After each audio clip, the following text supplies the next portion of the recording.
Assalamualaikum warahmatullahi wabarakatuh. Rahayu Sagung Dumadi. Hai sahabat baikku, dimanapun kalian berada, semoga senantiasa dalam kondisi sehat, bahagia, dan tetap berkelimpahan tanpa batas. Amin, amin, ya rabbal alamin. Sahabat baikku, kali ini kita membahas tentang pikiran sadar dan pikiran alam bawah sadar. Pikiran sadar yaitu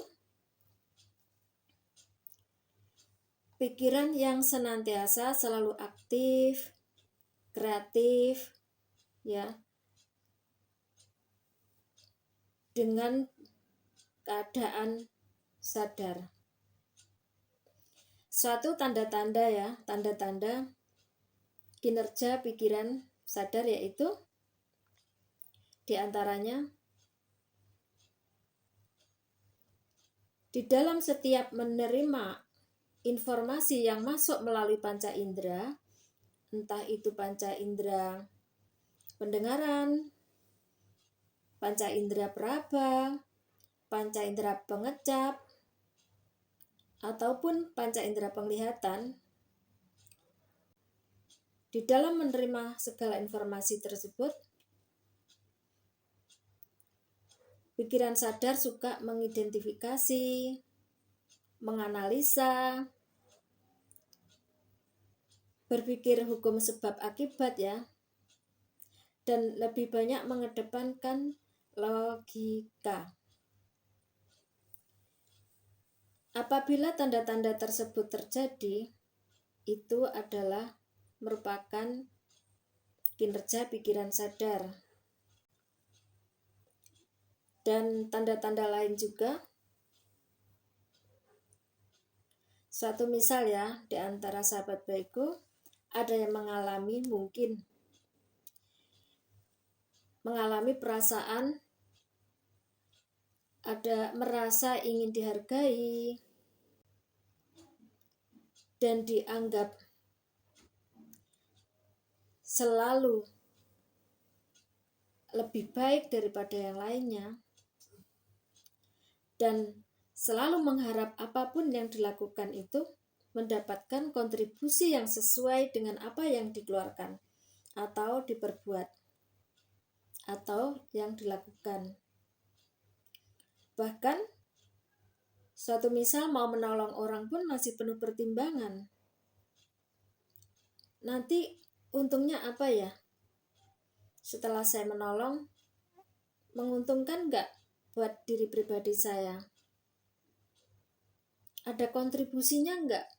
Imbal baliknya ada nggak? Nah, ini juga termasuk contoh kinerja pikiran sadar.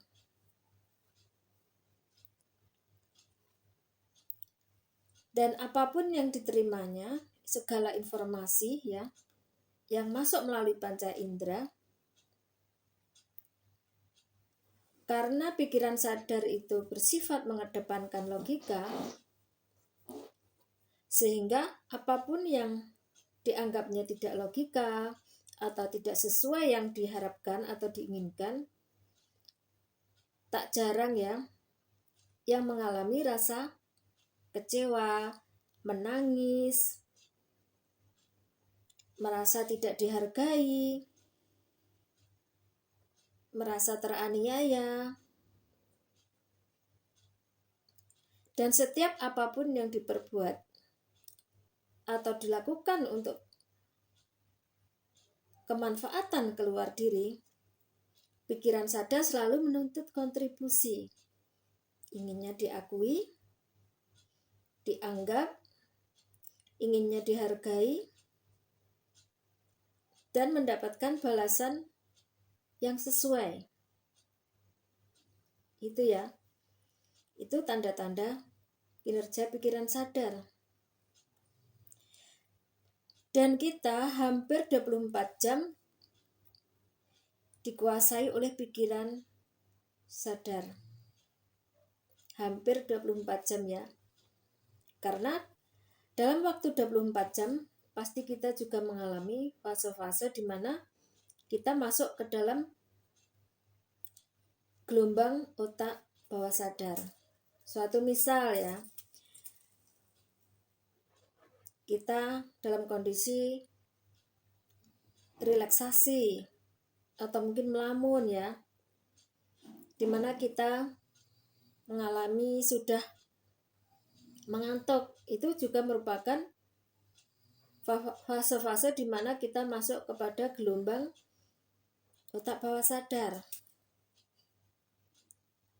Perbedaannya ya, kalau pikiran bawah sadar, segala informasi yang masuk melalui panca indera ataupun sinyal yang dikirim dari pikiran sadar itu akan diterima mentah-mentah.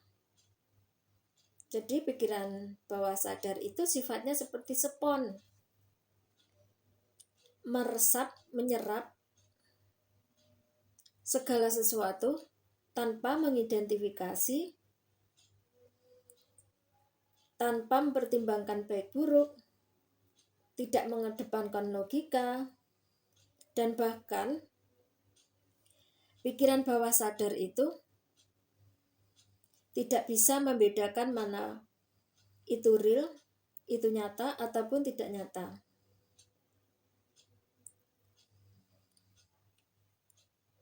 Namun pikiran bawah sadar ini sifatnya ya, menampung, menyerap, menerima segala data memori yang masuk dalam jangka panjang. Sehingga apabila kita tidak bisa membedakan kinerja pikiran sadar yang bermanfaat ataupun tidak bermanfaat, sehingga membuat terjebak, menjadi sedih, menjadi tidak bahagia, kecewa berat, menangis, trauma, maka akan tersimpan di dalam pikiran bawah sadar dalam jangka panjang. Iya. Dan ini merupakan pemicu mental block. Oleh karena itu, mari kita bersama-sama ya belajar memahami perbedaan pikiran sadar dan pikiran bawah sadar. Suatu contoh ya, pikiran bawah sadar kinerjanya seperti mata berkedip ya secara otomatis. Ini adalah berhubungan dengan pikiran bawah sadar. Seperti rambut tumbuh memanjang secara otomatis ya. Itu juga merupakan kinerja pikiran bawah sadar. Contoh lain lagi, di saat kita mengalami intuisi yang hanya masuk dalam sekian detik atau dalam waktu durasi yang sangat singkat, itu juga merupakan masuk ke dalam fase otak bawah sadar. Contoh lain seperti melamun ya, atau mungkin di saat meditasi merasakan relaksasi, kemudian sampai ngantuk ya, itu juga merupakan pikiran bawah sadar. Dan tak jarang ya, anak kecil yang masih balita di bawah usia 3 tahun, mereka menyerap segala informasi yang dia dengar, dia lihat, mudah diserap dan hafal. Itu disebabkan juga karena anak balita di bawah usia 3 tahun lebih dominan yang bekerja adalah otak bawah sadar. Itu perbedaannya ya, sangat jelas ya. Kalau pikiran sadar, tanda-tandanya ya selalu suka mengidentifikasi, berpikir sebab akibat, berpikir logika, menuntut kontribusi, ya. Itu kalau tanda-tanda pikiran sadar. Berbeda dengan pikiran bawah sadar, apapun yang diterima, informasi ya, segala apapun yang dia lihat, dia raba, dia rasakan, akan diterima apa adanya tanpa suatu pertimbangan, tanpa mengidentifikasi, dan bahkan tidak bisa merasakan atau mempertimbangkan sebab akibat, dan tidak bisa membedakan antara real dan tidak real. Tuh. Semoga setelah kita memahami perbedaan pikiran sadar dan pikiran bawah sadar, semoga kita bisa membedakan mana hal yang bermanfaat dan mana pikiran yang tidak bermanfaat, sehingga kita bisa membedakan mana yang pikiran yang harus kita ikuti dan mana pikiran yang tidak harus kita ikuti, sehingga dengan begitu pikiran kita akan senantiasa jernih, bisa untuk segala kebermanfaatan, mampu mengontrol dan memfilter, sehingga kita melampaui kesadaran fisik dan mampu mengendapkan segala kemelekatan, dan kita tidak akan terjebak oleh pikiran-pikiran yang tidak bermanfaat, sehingga kesadaran berspiritual kita akan meningkat. Kita akan mengalami kebangkitan berspiritual secara universe. Apapun agama kita menjadi kembali eling, kembali kepada jati diri kita, kembali kepada Sang Maha Sumber.